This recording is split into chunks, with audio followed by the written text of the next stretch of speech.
আলোচিত ই-কমার্স প্রতিষ্ঠান ই-অরেঞ্জের পৃষ্ঠপোষক শেখ সোহেল রানা এখন আলবেনিয়ার এক কারাগারে বন্দী। তার বিরুদ্ধে অর্থ পাচার ও প্রতারণা সহ নানা অভিযোগ রয়েছে। কিন্তু ইউরোপীয় অভিবাসন কর্তৃপক্ষের কাছে তিনি নিজেকে সাবেক প্রধানমন্ত্রী শেখ হাসিনার আত্মীয় হিসেবে পরিচয় দিয়ে রাজনৈতিক আশ্রয় পাওয়ার চেষ্টা করছেন।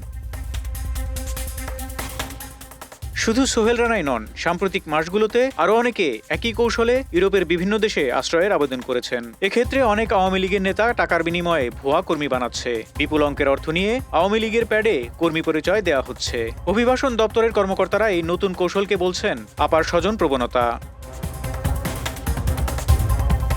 বাংলাদেশ থেকে অবৈধভাবে ইউরোপে পাড়ি দেওয়ার প্রবণতা গত কয়েক বছরে দ্রুত বেড়েছে। ভূমধ্য সাগর পেরিয়ে হাজারো মানুষ ইতালি, গ্রিস, স্পেন, ফ্রান্স বা আলবেনিয়ার উপকূলে পৌঁছে যাচ্ছে। তাদের মধ্যে কেউ মধ্যপ্রাচ্য ঘুরে, কেউ সরাসরি মানব পাচারকারীদের মাধ্যমে যাত্রা করেন। লক্ষ্য একটাই, যেভাবেই হোক ইউরোপে থেকে যাওয়া, সেখানে কাজ জোগাড় করা বা রাজনৈতিক আশ্রয় নিয়ে স্থায়ীভাবে সেটেল হওয়া। বলা হচ্ছে বাংলাদেশের রাজনৈতিক পালাবদলের পর তারা নিরাপত্তাহীনতার শিকার এবং দেশে ফেরত গেলে রাজনৈতিক প্রতিহিংসার শিকার হতে পারেন। অনেকে অভিবাসন কর্তৃপক্ষকে বোঝানোর চেষ্টা করছেন যে দেশে ক্ষমতা পরিবর্তনের পর তাদের প্রাণনাশের আশঙ্কা আছে বা তারা ইতিমধ্যেই নিপীড়নের শিকার হয়েছেন। তবে ইউরোপের মানবাধিকার ও শরণার্থী বিষয়ক সংস্থাগুলোর কর্মকর্তারা বলছেন এসব দাবি প্রায়ই কল্পিত বা স্বার্থ সংশ্লিষ্ট। অনেক আবেদনকারী রাজনৈতিক আশ্রয় পাওয়ার জন্য সাজানো গল্প বলছেন, মিথ্যা নথি তৈরি করছেন এবং নিজেদের সঙ্গে শেখ হাসিনা বা আওয়ামী পরিবারের সম্পর্কের ভুয়া প্রমাণ দিচ্ছেন। এতে প্রকৃতভাবে নির্যাতিত বা নিপীড়িত মানুষের ক্ষতি হচ্ছে।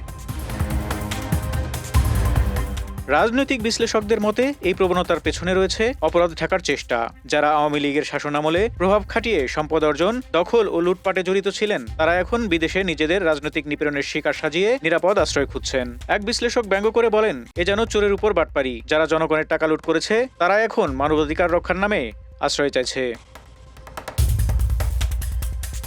আওয়ামী লীগের প্রভাবশালী অংশ বুঝতে পারছে শিগগিরই শেখ হাসিনার ক্ষমতায় ফেরার সম্ভাবনা ক্ষীণ। তাই যারা তার ঘনিষ্ঠ পরিচয়ে রাজনৈতিক সুবিধা ভোগ করতেন, তারা এখন বিদেশে নিরাপদ অবস্থান গড়ে তুলতে চাইছেন স্বজন বলে। এক্ষেত্রে ভারতে পলাতক শেখ হাসিনার সঙ্গে কোনো ছবি থাকলে সেটা আরও বেশি কাজে দিচ্ছে।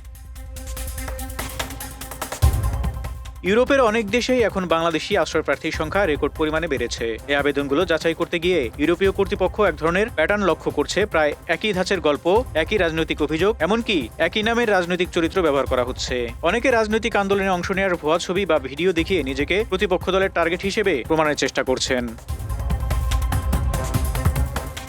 এখন পরিস্থিতি এমন দাঁড়িয়েছে যে অনেকেই আওয়ামী লীগের কর্মী সেজে ইউরোপে আশ্রয় পাওয়ার জন্য নিজেকে সরকারের বিরোধী দলে দেখানোর চেষ্টা করছেন। তারা বিদেশে কোনো সরকারি প্রতিনিধি গেলে আওয়ামী লীগের স্লোগান দেন, র্যালি করেন, যেন তাদের রাজনৈতিক পরিচয় দৃঢ় হয় এবং অভিবাসন অফিসে প্রমাণ করা যায় যে তারা সরকারের সঙ্গে নেই, বরং তার সমর্থক হওয়ায় হুমকির মুখে আছেন।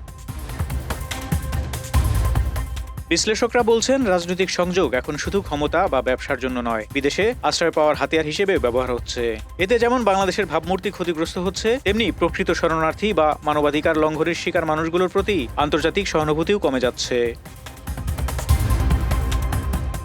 ইউরোপীয় মানবাধিকার বিশেষজ্ঞদের মতে এই ঘটনাগুলো আশ্রয় প্রার্থীর বিশ্বাসযোগ্যতা যাচাইয়ের প্রক্রিয়াকে আরও কঠিন করে তুলছে। যারা সত্যিকারের রাজনৈতিক নিপীড়নের শিকার, তাদের কণ্ঠও মিথ্যা দাবিদারদের ভিড়ে হারিয়ে যাচ্ছে। অথচ আশ্রয় ব্যবস্থার উদ্দেশ্যই ছিল প্রাণ ভয় পালানো মানুষের নিরাপত্তা নিশ্চিত করা। এখন সেটি হয়ে উঠছে অর্থ, ক্ষমতা ও পরিচয়ের প্রতিযোগিতার ক্ষেত্র।